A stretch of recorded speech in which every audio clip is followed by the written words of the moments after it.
Nga salamat yun sa inyong pag-welcome sa amo ha. Gikan pala sa gawas pasulod. We really felt the warmth of Thanksgiving, no?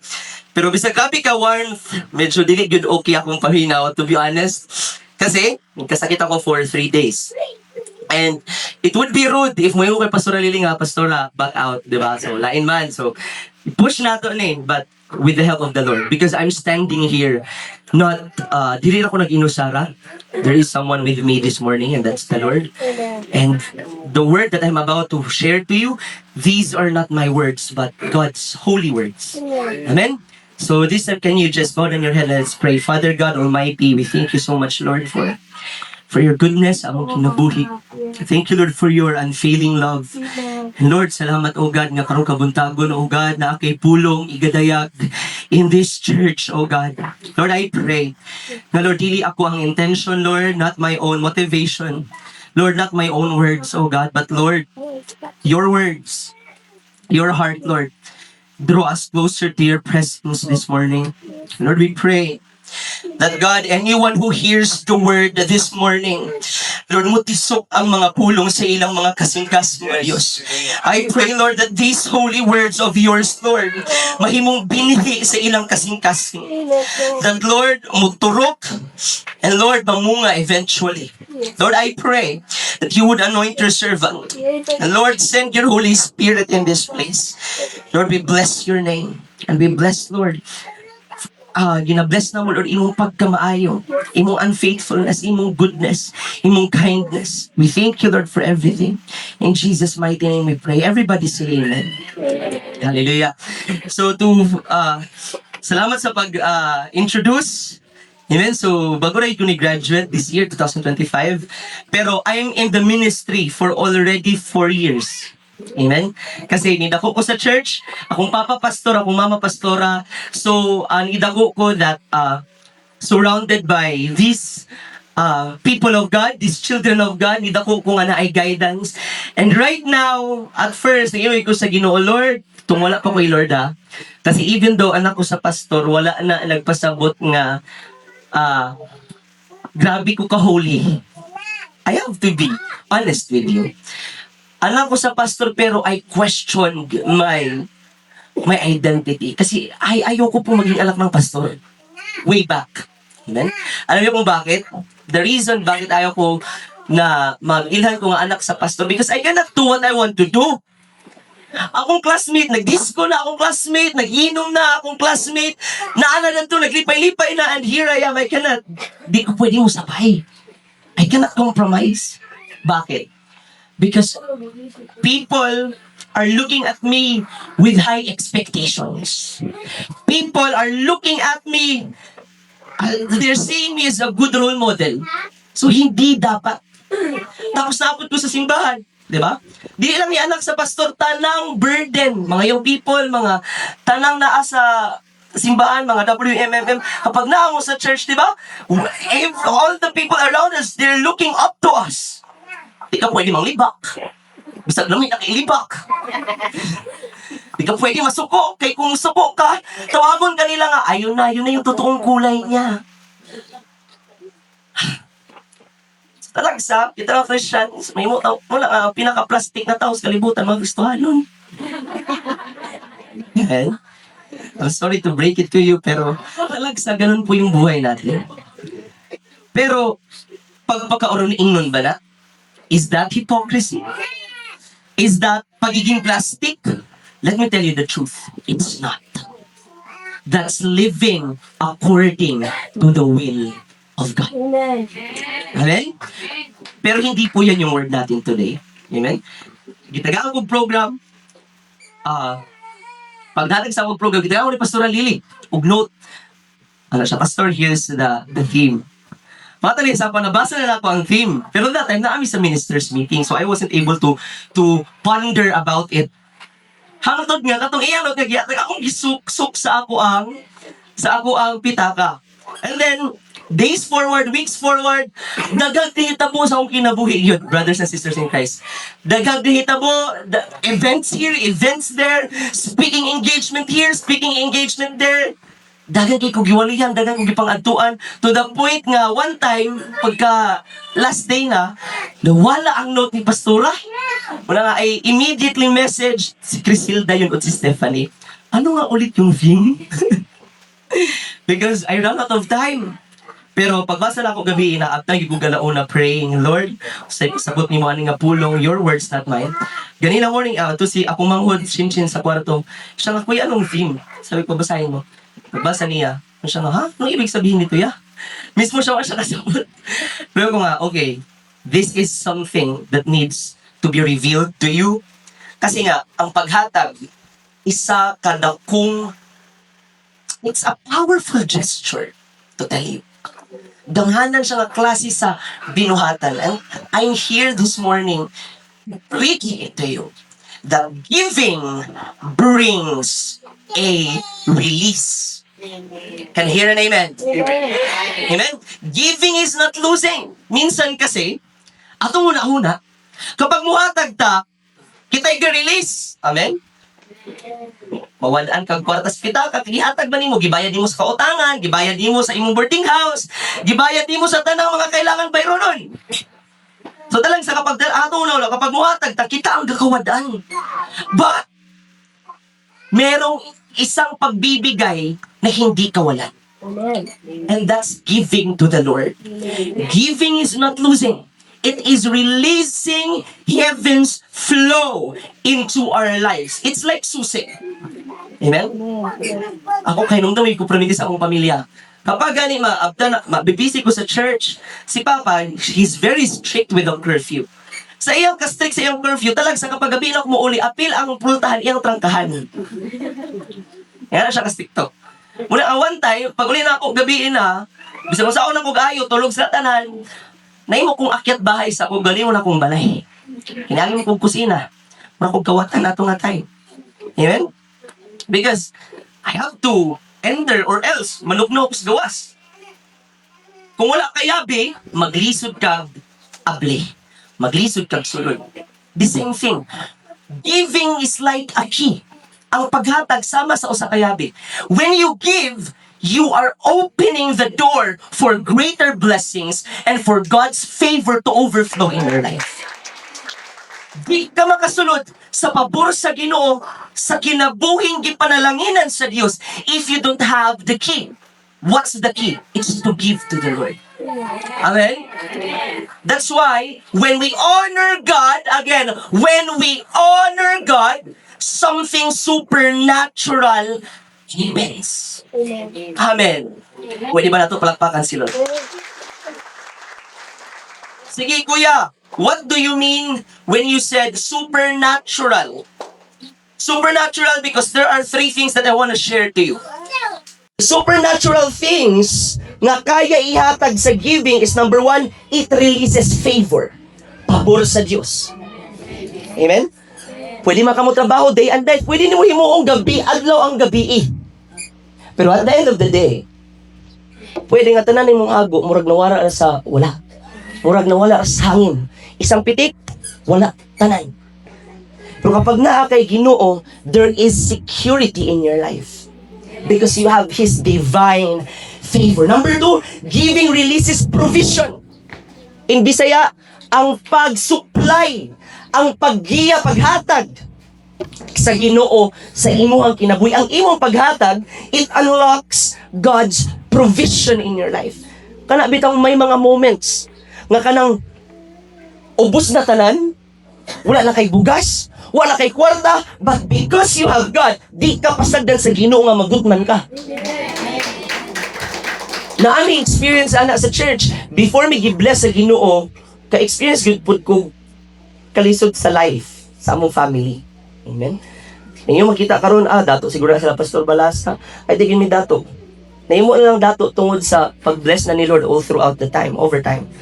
Pero before, way back, ka-experience yun niya, kapag wala na bitaw may bugas, for example, ubos ng bugas, galagting-lagting na ang lata, nga, magluto na mi, nga, si Papa kinahanglan pa manginabuhi for us to have our own food.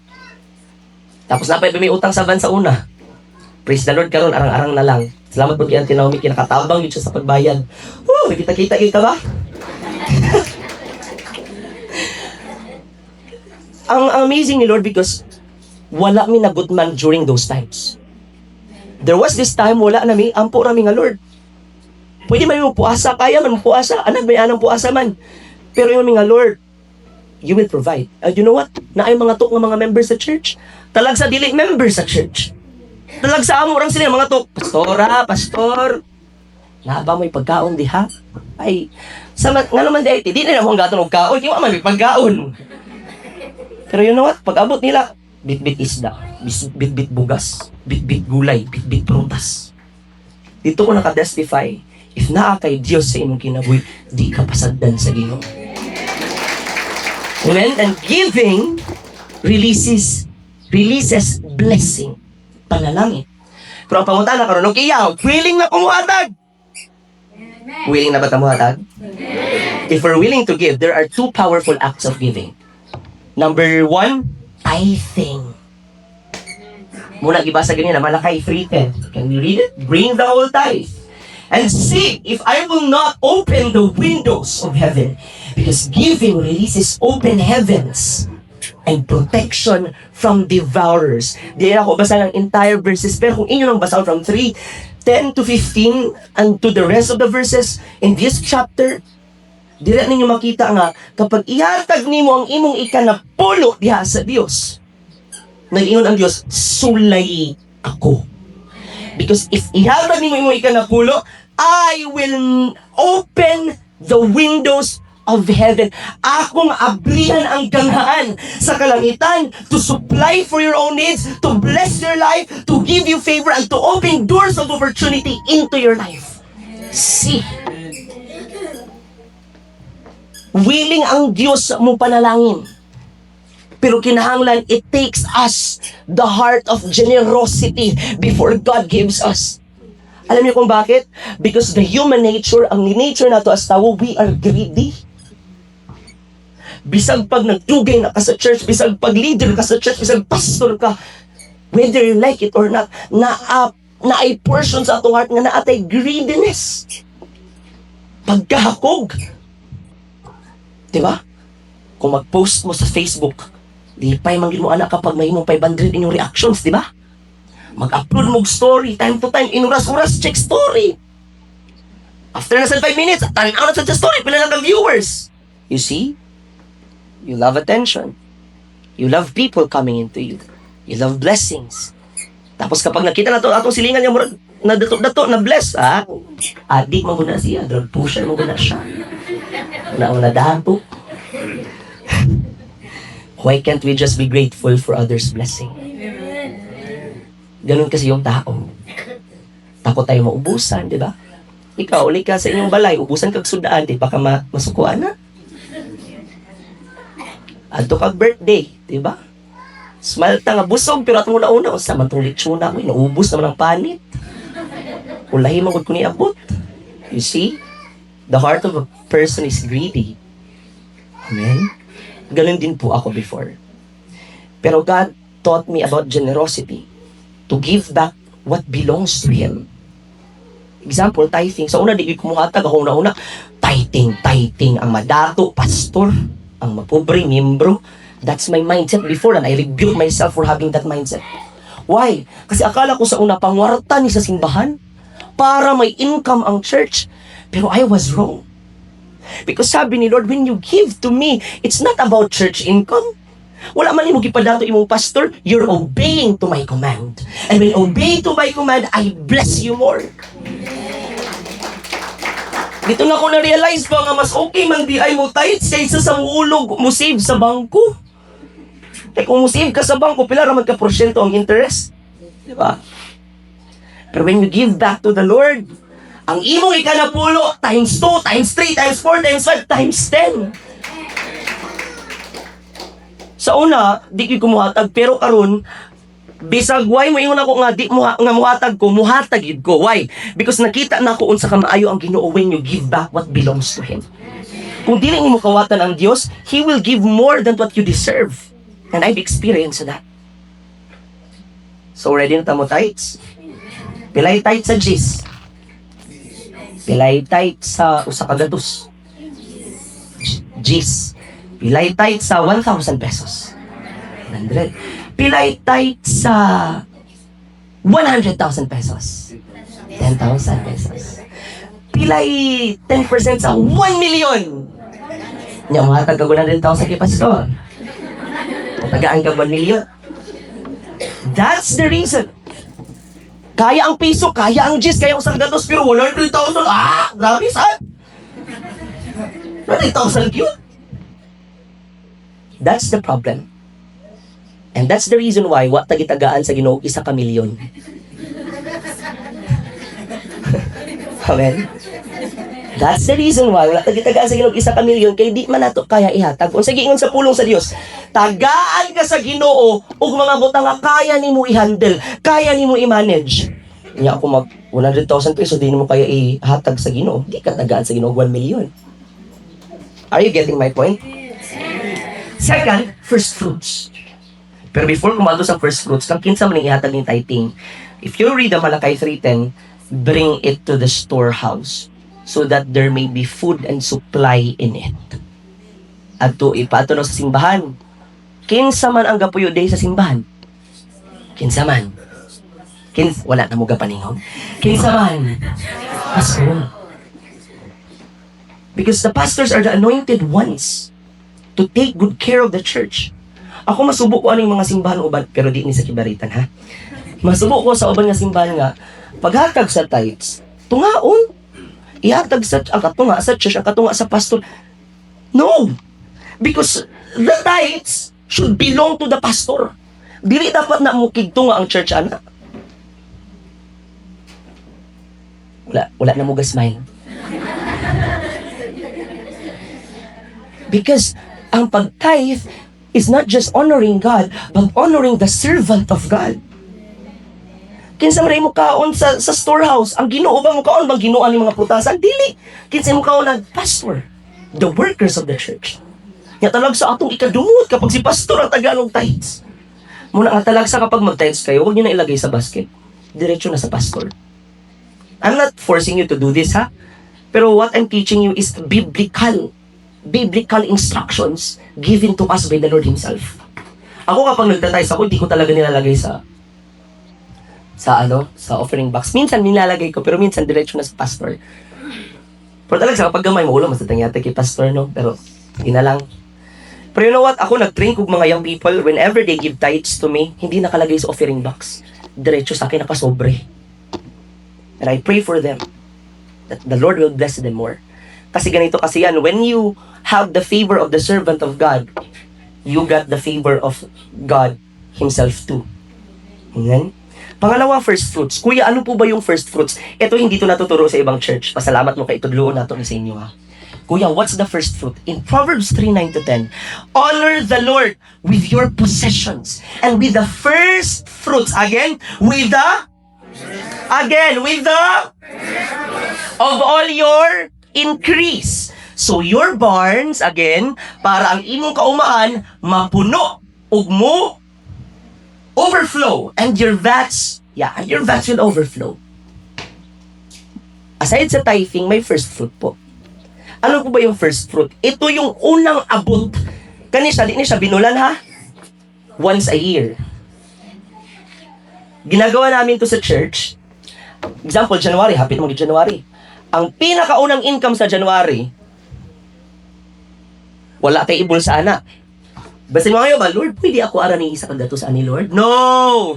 First fruits belongs to the Lord because first fruit is God's possession. You know what? Gibuhat na ako ni sakit. Kung buhat ka ninyo ni medyo ni siya lisod, hinaguan ko ni mo na tipok bulan. Hinaguan ni mo na tipok trabaho ni mo niya. Imo nang ihatag kay pastor or sa imong mentor. Kani dili na mo ni ginatag lang sa pastor ang first fruit. Kasi ang first fruit, binibigay namin to sa aming mentor. So kung kinsay nag-lead na mo, kinsay nagdala na mo di astilan sa Ginoo, we honor those servants of God by giving our first fruit to them. So in short, ang pinagkaiba ng tithing as first fruit, tithing, most of the time, ginagawa natin yun every week. Tama? Yung first fruits, ginagawa natin to once a year. Kasi nga, the first fruit of all your increase. Pila ka bulan sa isa ka tuig, 12. Ang pinakauna, January. Ang unsay abot nimo sa January, yatag na sa Ginoo. And the rest of the 11 months will be blessed by the Lord. Amen? Amen. Ibuot na ako ni, una na akong sahod sa trabaho, itong naako ko sa college. Dagan ako takong parcel mo order, at doon akong Chowking, Jollibee, McDo. Palito. Sayangag yun, Lord. Pero, God, I do not possess the heart of greediness. So, ako ning piliho na akong paghahakog, pinaagi sa Espiritu sa paghatag. You know what? Wala na akong gitanaw, akong gihatag, oy. Hatag na ako to sa akong mentor. Dili kila pastor, sa akong mentor. Pagbutang sobre, wala na ako gikuan, hatag diretso. Sa akong mentor. And you know what? Personal na ako nga testimony, wala ra ko na ato isa ka bulan. Ang akong income sa first fruit, get times 3 ni Lord in just 2 weeks. Grabe. God is not joking and God is clearly not playing around. People may not be faithful, but God is faithful. Pwede nga ang tao dili mo musunod sa atong gi-promise, but God, He keeps His promises. Mauna nakatsada sa Ginoo because when you invest to the Lord, God will bless you faithfully. Amen? Hallelujah. And now, hapit na tamahuman. Giving releases overflow and fullness. Ang tinuod ng mga believers, they do not give emotionally. Meron kasing iba. Sa ibang church na naman to ulit wala ni Skibaritan. Hatag kong dako, basta na-bless ko sa wali ni pastor. Pero kapag ako na-bless, ginagmay ra guro. As if sad nga, imo nang salary, imo nang pasweldo kay pastor kung siya na siya gwali. Dili man. It's what you give to the Lord. It's your worship to the Lord. Dili kumpleto ang pagdayeg sa Ginoo kung walay paghatag.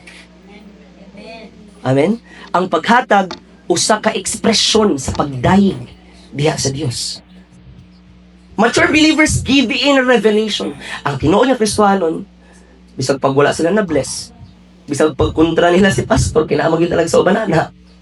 Bisag pag, bita ko, talagsa bisag, lisod na ilang kinabuhi, just like that old woman in the Bible, maura to ang tanang naa siya. Nagyatag niya sa Ginoo.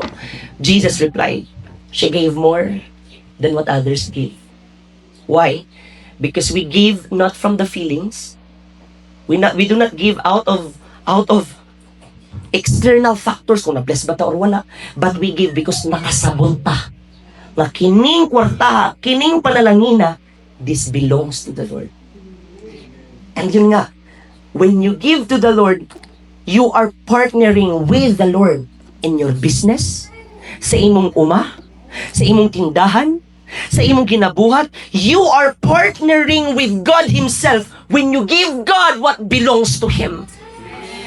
O kapag partner nimo si Lord sa imong pagpanginabuhi, most of the time and all the time, God blesses your sources of living, sources of income, your land, imong tanan. That's why it's a privilege to give to the Lord. Amen? Ato ning paspasan because kabalo ko nga inyong nawong gutom na gyud. Because it's already 11:41. Number 1, giving releases provision. Next slide ta kuya. God moves when we honor Him. Kilala niyo po ba to? Itong picture na to. Kilala niyo siya? This was the widow who served Elijah in the Bible. Meron yung time na krisis, El Nino, tagtuyo. Walang makain si Prophet Elijah. And that time, nakaagi siya sa usa ka balay, sa usa ka balo. Ingon na si Prophet Elijah, woman, feed me. Make me a bread. Kay gutom ko. Ingon ang babae, you know the story. Ingon ang babae, sir, if ako ning lutuon, iatag na ako nimo. Ugmang gabi, unyang gabi, ugma, ug sa mga sumulunod nga adlaw, maghulat na lang mi sa among kamatayon. Kay mauna ning last nga among pagkaon. You know the story.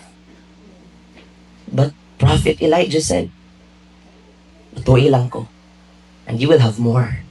And you know what happened? She did have more. After niya lutuan ang prophet, after niya pakunong si Prophet Elijah, immediately ang kusina nahulog ang mga plato, ang mga kaldero nagtingog. Why? Because there is miracles happening in the kitchen. Pagtanaw niya sa kusina, pagdagan niya sulod sa kusina, ang gangaan na puno. Ang sako sa harina nag-awas-awas. Ang tubig, asundan sa tubig, ang jar, it was all filled with God's blessing. There is a miracle. Why? God moves when we honor Him. Gapamuhat ang Diyos when we obey Him. Kang kinsa ni sunod ang babae sa Ginoo or kay Prophet Elijah? Kay Prophet Elijah. Pero namuhat ang Ginoo nga naman. Ang pag-bless nato sa atong pastor, ang pagpanalangin nato sa atong leader, ang Diyos mamuhat anak nga kasing-kasing. Amen?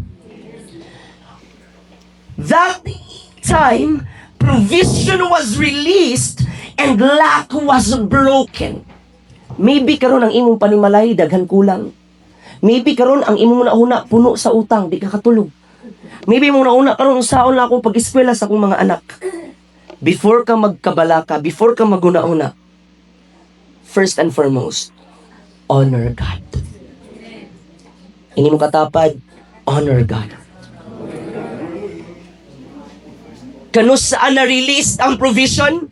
O kano saan nabungkag ang gahom sa kapobrehon sa panahon that the widow honored Prophet Elijah. Kinsa yung pastor dilas Kibaritan? Pastor Lily. When you bless her, God blesses you. Because dili kinahanglan na Ginoo sa atong kwarta, but His servants do. Amen? Whenever we give to God and His work, heaven never leaves us empty. Because giving unlocks God supernatural economy. Grabe ka powerful si Lord on that part. Number 2, kailan mo aning nga tao? Next slide, please. Kani nga tao, kailan mo ani? This one is Elisha. Elisha is the mentee of Prophet Elijah. At that time, gidala na si Elijah sa langit, pero before si Elijah ni adto sa langit, nag-ingon siya nga, Elisha, what do you want? Kaya before kumuhawa, gusto ko nga, tagaan ta kasi imong gusto. Yan yung nakaganda. Because when you get the favor of your mentor, when you have the favor of your pastor, bless mo nila. Pinagi sa pag-ampo. Maybe not by material things, but maybe greater spiritual blessings. That's why, ingon si Elisha, Elijah, I don't need money.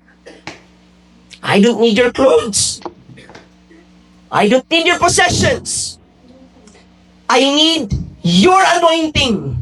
Ang gusto na ako, ang imong gahom o ang imong dihog. Pero, dublihon nimo. Grabe. Grabe mo demand si Elisha, no? Nga mura magnaa siya'y pinataguan kay Elijah. Pero, nga nung nakademand si Elisha kay Elijah? Because, ang tibuok kinabuhi ni Elisha ni sunod siya kay Elijah. Tanang energy, bisag asa si Elijah mo adto naa si Elisha sunod-sunod. Pagwali ni Elijah, si Elisha ang tiguhag tubig. Pagbuhat ni Elijah og mga milagro, si Elisha ang tig-assist.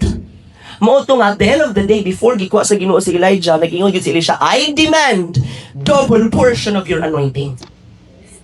Grabe. Mangutana ko nga makademand man si Elisha og nga ato nga klase sa demand kay Elijah, because all his life he committed himself to follow Elijah and the God of Elijah. Pero kapag wala siya ni follow, di siya makademand. Talagsa, in some other churches, wala ni sa Kibaritan. Nayuban gayon nga, Pastor, yan mong gusto. Pastor, dapat ingani. Pastor, dapat gimanduan si Pastor. Nya okay raw kung gimanduan, pero katulag mando pag ikatubag yung kabaksla ito niya, talag sara mulutaw at simbahan. Wa pa yun sa prayer meeting. Siya pag mo demand. Huy! Makademand lang ta sa Ginoo kapag duol tas kasing-kasing sa Ginoo. Makademand ta sa atong pastor kapag suod ta sa atong pastor. Pero kanang watay ang bag sa atong pastor, ikaw pag magbuot-buot, huy! Inyong katapa, di na ikaw. Di na ikaw.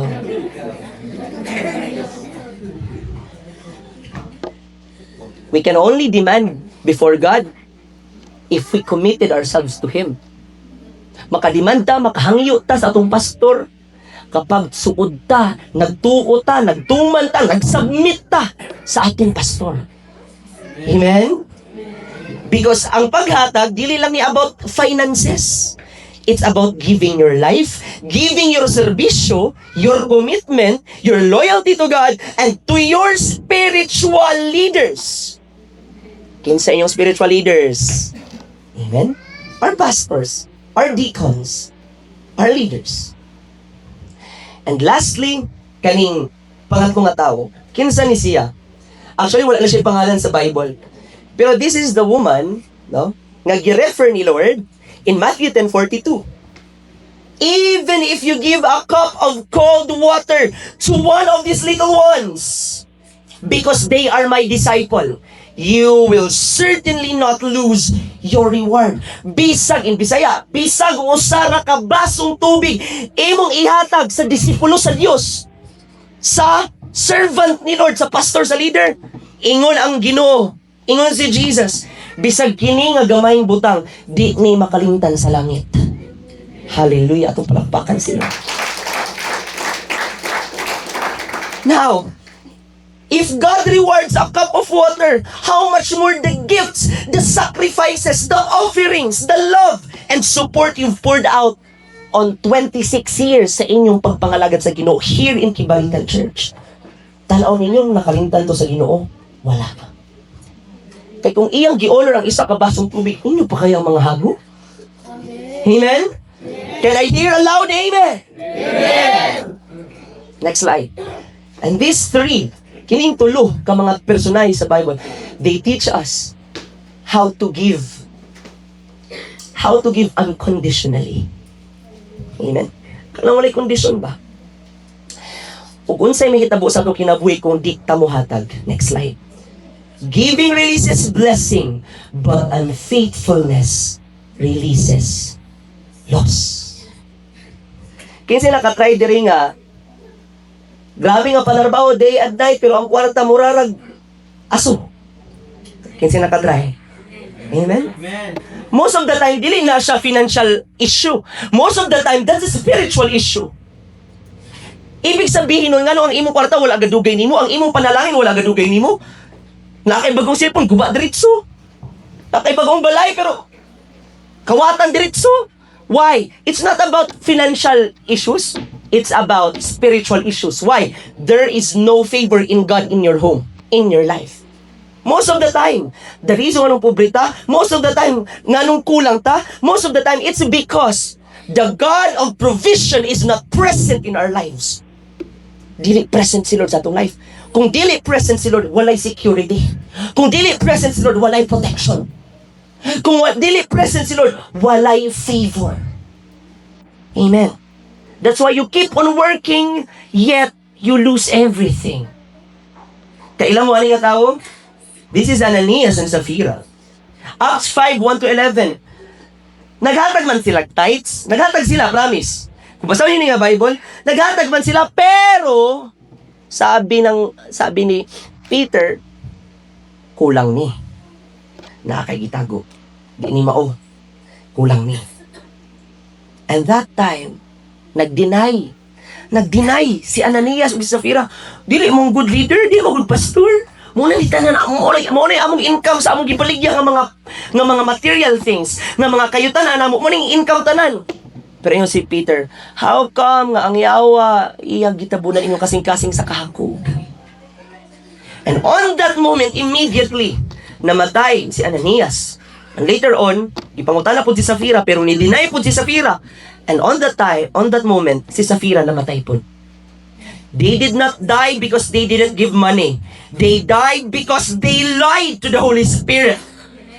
They died because they pretended to be generous, pero hindi naman pala totoo. Namatay sila because nagbinakak sila sa presensya sa Diyos. Ang paghatag mo, dili lagi na sa pastor.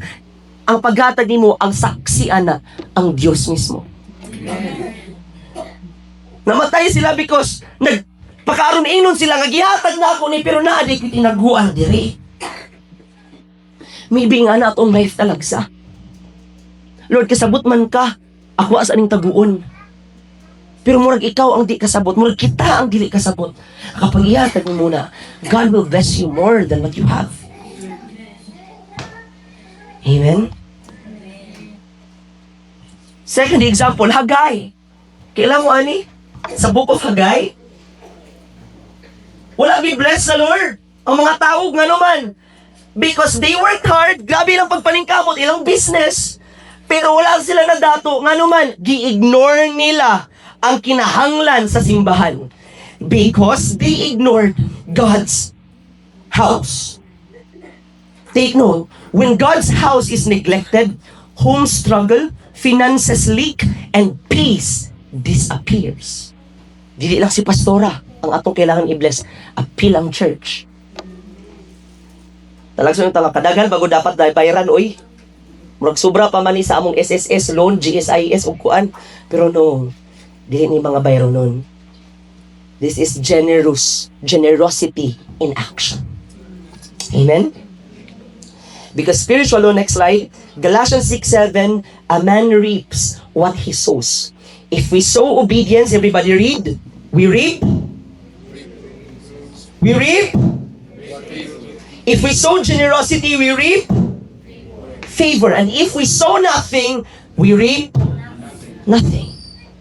Hindi lang tayo basta churchgoers. And lastly, muna yung last slide, kailangan bago last. Generosity is worship.